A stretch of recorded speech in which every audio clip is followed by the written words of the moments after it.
TDP నేత గురజాల మాజీ MLA Yarapathineni Srinivasarao అక్రమ మైనింగ్ కేసుపై ఏపీ ప్రభుత్వం కీలక నిర్ణయం తీసుకుంది. అక్రమ మైనింగ్ కేసును కేంద్ర దర్యాప్తు సంస్థ సిబిఐకి అప్పగించాలని నిర్ణయించింది.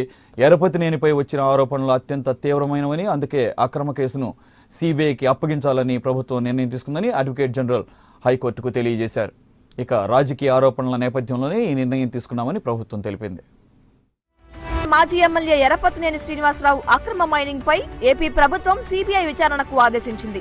హైకోర్టులో కేసు విచారణ సందర్భంగా ప్రభుత్వ తరఫు న్యాయవాది ఈ విషయాన్ని తెలియజేశారు. గతంలో హైకోర్టు కూడా అక్రమాలను నిర్ధారించిందన్న ప్రభుత్వ న్యాయవాది ఈ వ్యవహారంలో సిఐడి అందించిన నివేదికను పూర్తి స్థాయిలో పరిశీలించిన తరువాతే ఈ నిర్ణయం తీసుకున్నామని తెలియజేశారు. ఎరపతినేనిపై వచ్చిన ఆరోపణలు అత్యంత తీవ్రమైనవిగా ప్రభుత్వం భావిస్తోందని కోర్టుకు విన్నవించారు.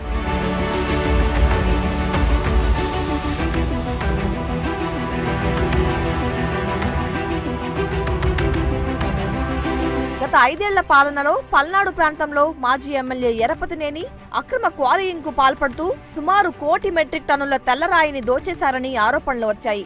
ఈ నేపథ్యంలో ఎరపతినేని అక్రమ మైనింగ్ పై గతేడాది ఆగస్టులో సిబిసిఐడి విచారణ చేపట్టింది.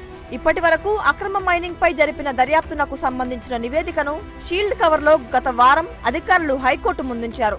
మనీ లాండరింగ్ కోణంలో కూడా కేసును దర్యాప్తు జరపాల్సి ఉందని నివేదికలో పేర్కొన్నారు.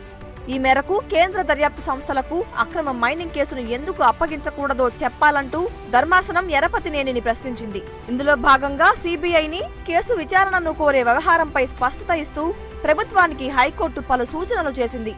దీంతో పల్నాడు అక్రమ మైనింగ్ కేసును సిబిఐ ద్వారా విచారణ జరిపించాలని ప్రభుత్వం నిర్ణయం తీసుకుంది.